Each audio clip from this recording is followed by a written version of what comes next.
Everybody, welcome back to Wicked Good Sports. This is the first video in our World Cup coverage. I'm so excited, but I'm also not an expert on soccer or football, as I guess the rest of the world calls it. So I'm going to pass the baton to Rhett, who is, of course, one of our soccer hosts here on the channel. Rhett, Team USA, what is happening? I hear the roster dropped, and I hear you want to run through it. Oh yeah, no, it's roster drop week, Brian. They're dropping everywhere, and Greg Berhalter put out his roster and a couple surprises. But let's run through it. Let's say all the names before we get into it. Ethan Horvath, a name that I know Aaron and I remember but had forgotten about. Sean Johnson and Matty Turner are our three goalkeepers. We'll touch on this a little bit later, Aaron, but you and I have been talking about does Turner or Stefan get the start, and Stefan doesn't even make the team, so that was surprising. Yeah. Speaking of next surprise, although a surprise I like, Cameron Carter-Vickers makes a team in defense. I like that a lot. He's playing very good for Celtic. Sergino Dest, I don't think there's any surprise there. Aaron Long, he's been starting for us, no surprise there. Shaq Moore, a little surprised. Not entirely surprised, but a little surprised. Tim Ream, coming back. He's old, but he's not too old. Anthony Robinson had an absolute howler against Man City with the penalty, but I still think he deserves to be in the team. Joe Scally is in. DeAndre Yedlin's in. I know that was a surprise for you, not so much a surprise for me, but been playing. And then Walker Zimmerman. The Zimmerman is in.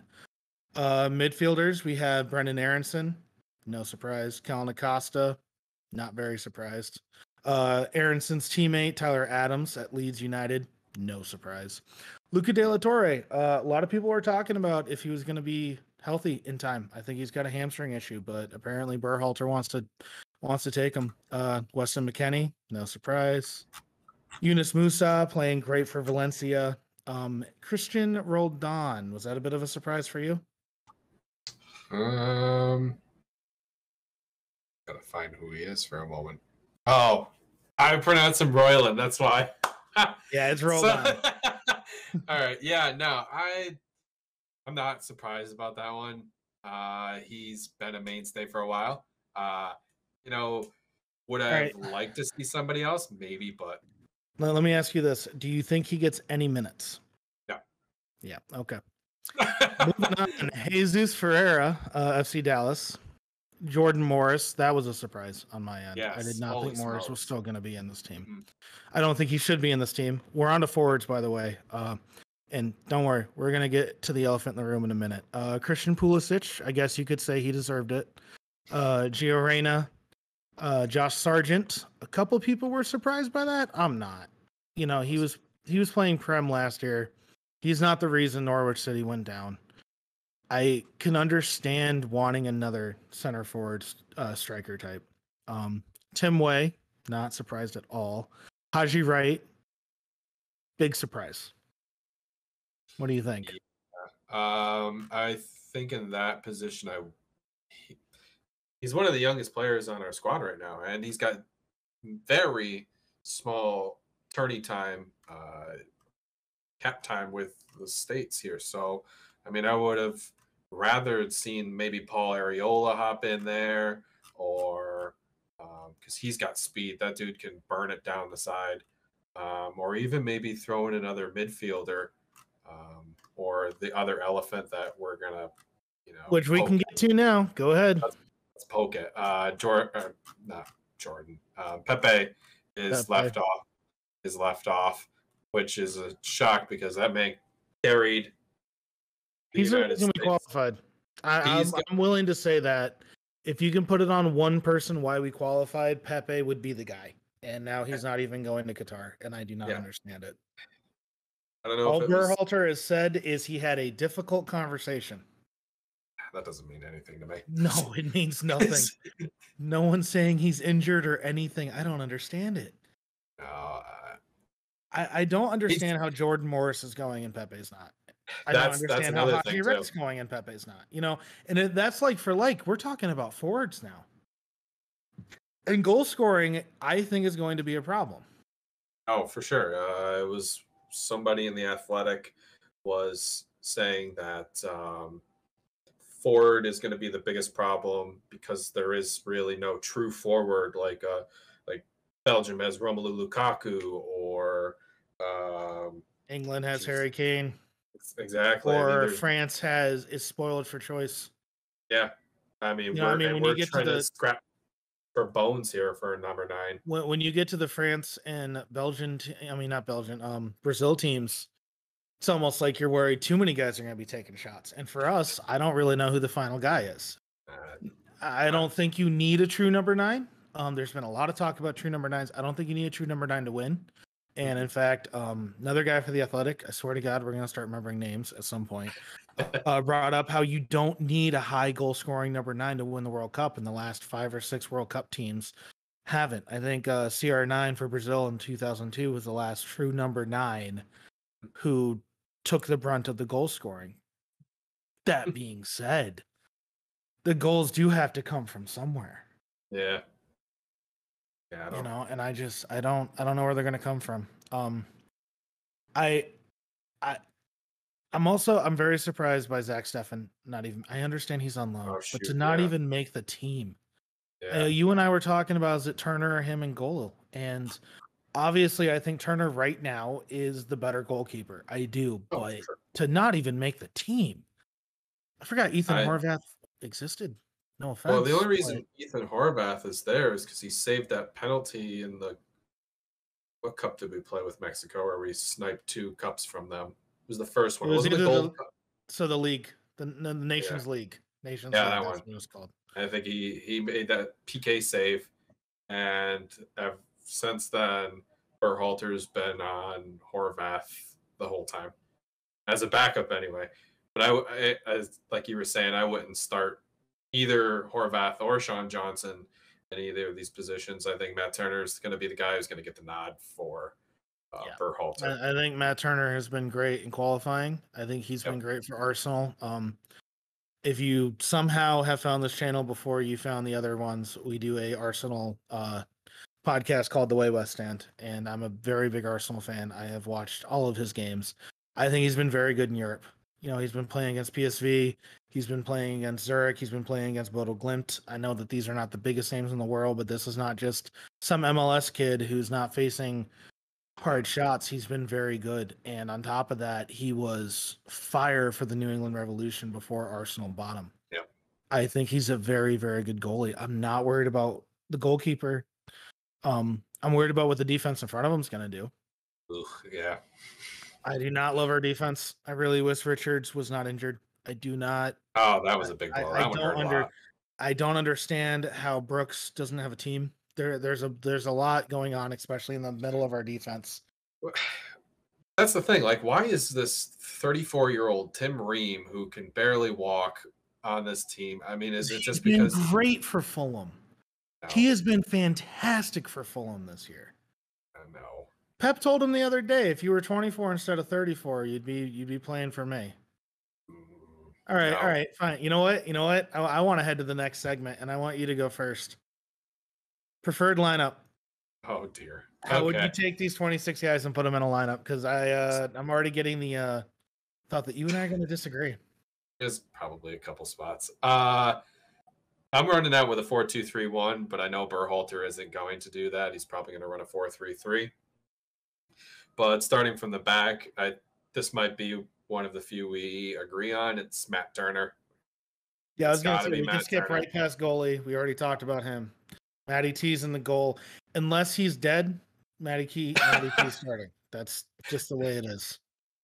I think then Sergino Dest is going to get the start over Yedlin, even though Yedlin no, 100% agree.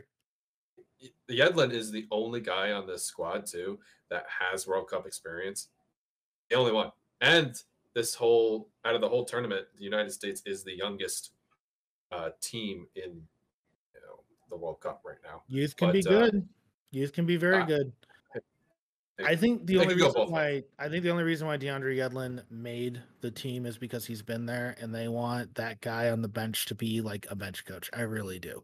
I think he's good. Don't get me wrong, but one of them plays for Inter Miami, and the other one plays for AC Milan, and there is an enormous gap between those teams.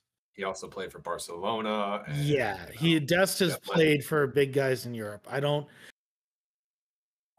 think this is even worth talking about. I think it's Sergino Dest and on to the next. He's just the guy. I don't see how you can even put Yedlin. Injury or injury time. Just maybe if we want to go to a 5 in the back with speed, fresh legs, I could see that. Yeah. Then next it's CCV. Give me Cameron Carter Vickers all day. I thought about him a lot. I did. So you're gonna do CCV and Long? Yeah. See, I don't want Aaron Long on this. I don't want Aaron Long starting. Oh no. Why? No. I went for my back. I went for Zimmerman. And I went for Ream. Ream has been playing so well, and here's the main reason why I went for Ream. Who do you have in left? Such a hard time punching this screen. Who do you have for left back? Anthony Robinson. And who's been playing next to Robinson all season? Timmy Ream. They're both on Fulham. I think that I want cohesion in my very crappy defense. Thank you. And I think that Tim Ream's going to do it. Fulham has been great defensively this year. They really have. They've been fantastic. I'm just going to sit here in silence. So Aaron Long is not any good at playing the ball out the back, and you know that Berhalter wants to do that. He is horrible on the ball as a center back. Yeah, I did actually do some reading on that. They do a lot of Route 1 stuff, direct ball over the top, and just try to let a winger or an attacker run onto it, essentially. And he's really bad on the ball. He is. I would love to be able to put Aaron Long in towards the end of the game if we're up. That finisher role that everyone's talking about Rob Holding has now. I would love to be able to do that, but I do not want him starting. I guess. But I'm still sticking with it on my point of view. All right, I knew the defense was going to be a problem, and I think that's more of a show of how in shambles our defense is and not how unalike people think, because it's kind of a pick your poison when you're talking about what's going on back there. Yeah. In the midfield for the two defensive mids, I'm moving to Tyler Adams. And I'm hoping what they'll do with him is they'll make him as an anchor and essentially split the two center backs, so they'll have a back three and have the nice little triangle back left there. And right back. Well, even have the fullbacks push up higher, so then that pushes up the wingers, so then it pushes up everybody else. Essentially, I'm hoping for that. I mean, he's a good player to do that, or either that or he plays a deep lying playmaker. All right, so who's your second? Musa. You have Musa playing back there. Yep. Okay. I went Adams. Obviously, I don't think anyone's going to argue that. Yeah. And then I went McKennie. And the reason why I did that was because I would rather have McKennie going forward and keep more of 5 in the back because I don't trust our defense.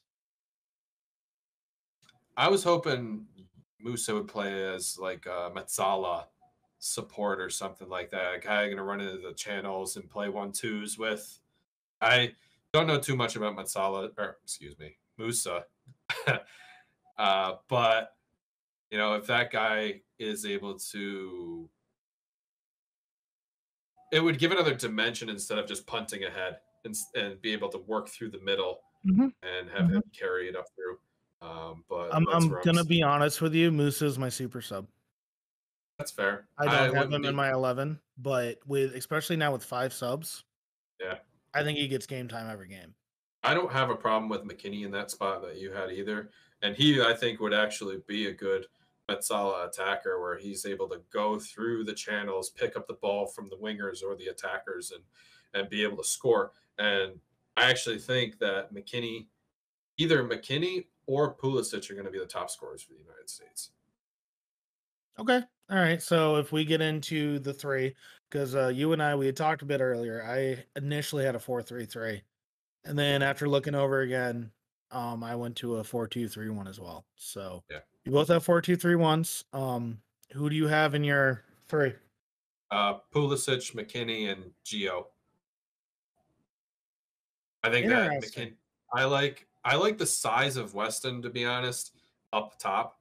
Okay. And I know Berhalter's going to put Pulisic up top. He's going to put him as that 9 or false 9 or something like that. But I think having Pulisic out on the wing and being able to do like an inverted forward essentially, and then having Anthony Robinson run on the left side of him, being able to deliver the balls in is going to be a tactical nightmare for some teams. Okay. So I have going left to right Pulisic, Aronson, and then Reina. Yeah, Aronson has been really good for center attacking mid for Leeds. Yeah, I mean, even that's when I said when Leeds was played Arsenal, I think Jesse Marsch is out of his mind putting him out in the wing. It's not his position. He plays killer balls through the middle, and he's able to set up, the streaking attacker playing off the shoulder of the defenders. Yep, which is how we're going to score goals. It's going to be Reina and Pulisic doing it, and that's how we're going to score goals. I absolutely believe. And for what it's worth, Jesse Marsch has been playing him in the center for a while now. Especially after the Arsenal game, he's been playing him in the center. When they beat Liverpool 2-1, that was him in the center. All right, so who do you have as your forward, your main forward? Ferreira. Really? Yeah, I actually like. So he's a very good distributor of the ball. So even when you have Pulisic moving that inside forward, inside winger, or Gio Reyna pushing in, or even Weston making a streak on your left or right, he should be able to facilitate to those guys. I mean, if that's what I'm expecting, Weston and Pulisic to be the top scorers. I also read in The Athletic that's part of what I read. And then also on the flip side of Ferreira is he's poor with his shots. He's good distributing the ball, but he's poor with his shots. And that's why I don't have him up there. I mean, I also would want to do either way, but to me, he's been used as a winger. I understand, and he has, but I would have him in the center for us. I mean, he plays. Didn't he play up top for Lille for a little bit for a while, and he was excelling until he hurt himself, unfortunately. So we're talking about formations, and I've talked about this a bit on the way West End. Formations are very dynamic. They're not very static, at least the way I think they should be played. So I have this 4-2-3-1, and yeah, that's how we're going to start the game. But I want McKenna to push up into the midfield and attack, and I want Pulisic to also push up and almost be like that left-sided striker. Yeah. And then in defense, I want McKenna to drop back, and then I want Adams to drop back and have Adams almost make it 5 in the back. Not entirely, because then you're starting to screw with people's comfort zones, but really deep lying midfielder, be the anchor point, turn around, distribute balls out. And I want a lot of I love what you're saying with the whole Robinson and Pulisic. I think that could be very good. That's what I want. There was a handful of games where they played together and it seemed pretty well. And anytime Robinson was able to get into the attacking third, the guy is lethal because he's just got pace. He's got pace and he's able to whip the ball in. And, we don't give enough credibility for his shooting too. He can actually put some shots on goal. I think there's still plenty of places we can have opportunities for scoring. But I don't think it's going to come from our strikers. He is a little almost Tierney-esque, right, with his speed down the side and ability to put the ball, on goal. I agree. All right, so now that we've talked about that, what do we think Berhalter's going to do? Gross. I mean, Turner still. We agree the Stefan thing does that. I still think Best on the right. Then I think the center backs are probably going to be Zimmerman and Long still. Yeah. I think he could actually run out with Zimmerman and Cameron Carter. I don't know. I want him to, but I don't think so. I would love Cameron Carter Vickers to start. I didn't pick him, but you think he's going to save him for England? I don't think no. There's no saving anyone. You got 3 matches. You got to win every one. Fair point. That's absolute, and I don't know how we feel about swearing in this, but that's absolute horse shit. No, please do. Please swear. You have to win every game. This is the World Cup. You go for everything. Yeah. No, it's No, just, and we haven't been there for 8 years. So throw the kitchen sink. I think Fair Anthony point. Robinson starts in left back. I will say of note, and I don't remember if there was an injury at the time, but DeAndre Yedlin started left back against Saudi Arabia, which was an atrocious game that I never want to watch again. Mm, I think he goes McKenna and Adams in the midfield again, but I think he does play a 4-3-3. Who for you is the second of those three?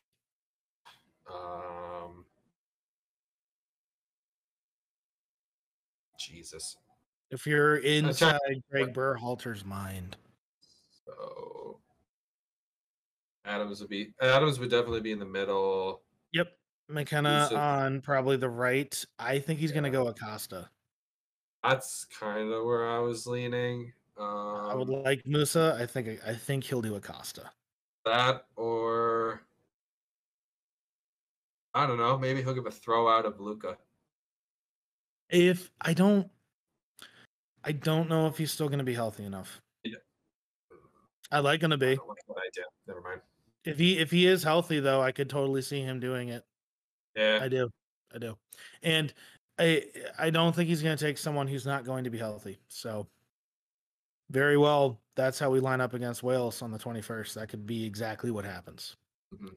And then your top three, Pulisic and Reyna, I think are givens. Yeah. So who do you think he puts? Now, where do you think he's putting Pulisic though? I don't know. He's on a wing. I do not think he's putting him through the center. He's putting him on a wing. I bet he's going to put him up top. Okay. So I say that because if you watch him at Chelsea, he likes to play ball to his feet, which would be a good false nine. So then he's able to distribute it out to the wingers or the midfielders moving through the middle. He has also got really good footwork to keep the ball to his I'm feet. gonna bring this up. Are you talking about what you think Berhalter's going to do, or what you wish he was going, like what you wish he was smart enough to do? No, I actually think he's going to put Pulisic up top, and that's Because I'm looking back to the games we've played, Yeah. and I do not see Pulisic in the center ever.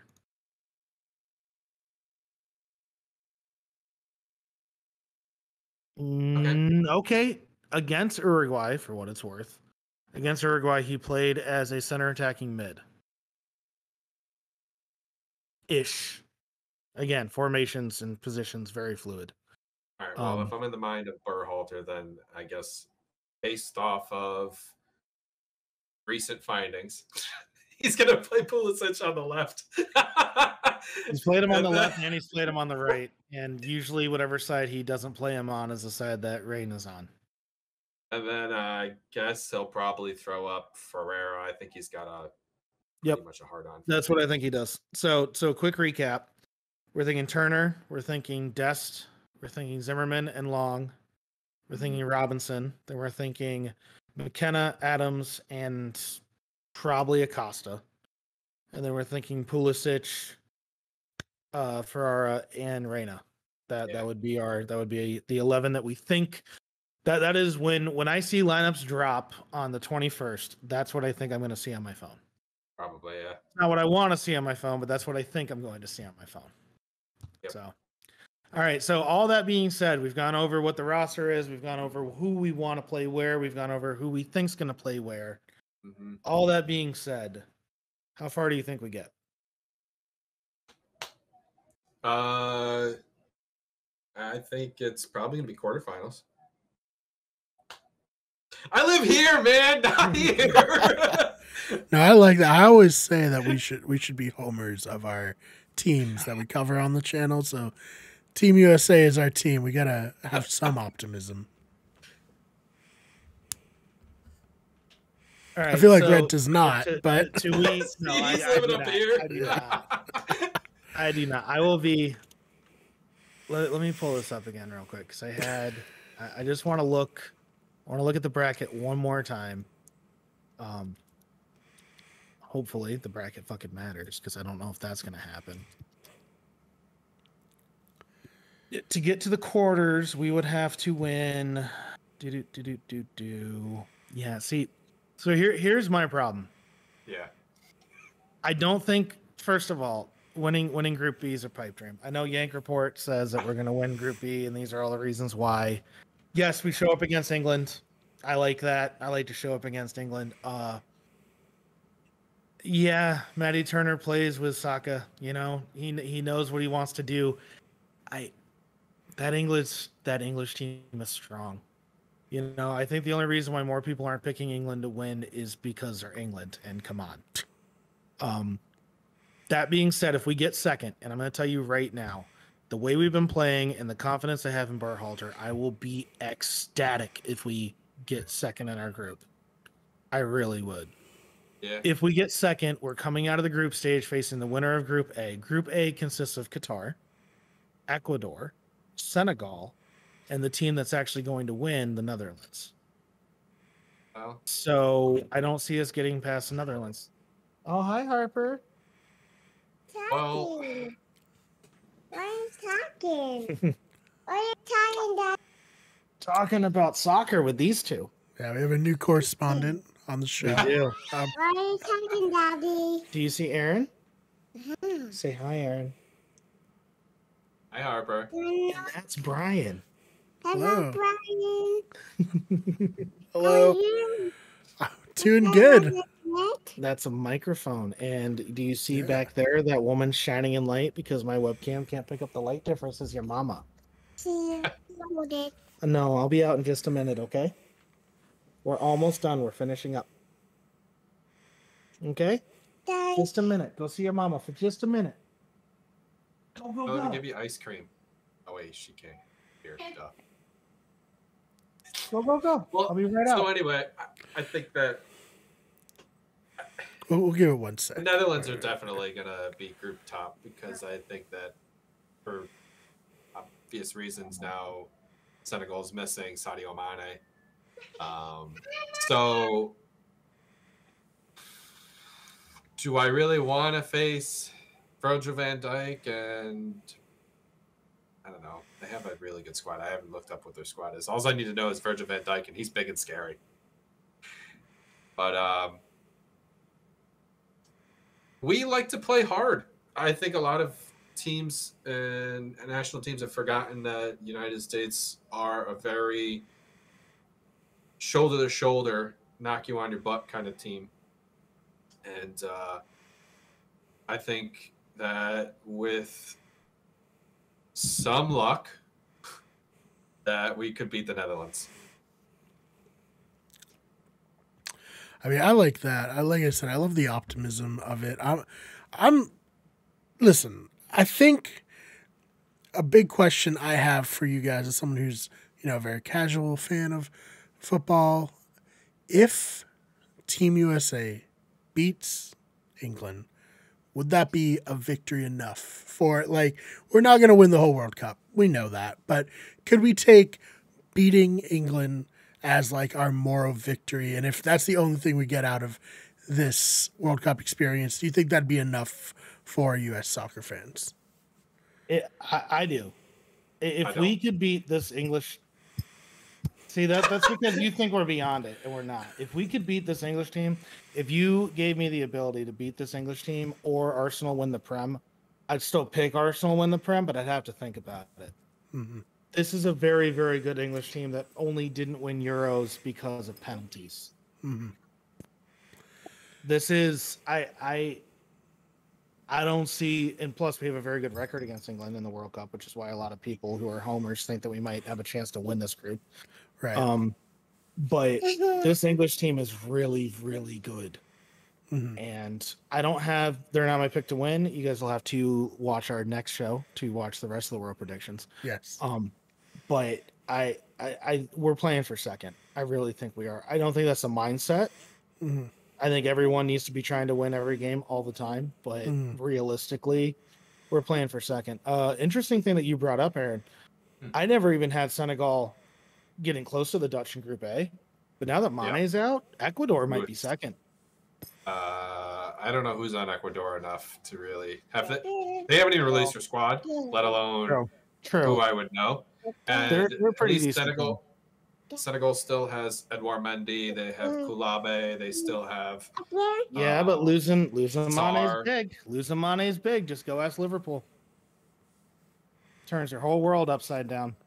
For who? So go ask Liverpool. Yeah, right. So I don't know. I would call it a moral victory and be happy if we get out of the groups. And I would like to not lose by 3 to the Netherlands. That's your official Yep, that's my official prediction. Let's make it interesting against the Netherlands and let's get out of the group, please. I think we're gonna see a lot when we play Wales on the 21st.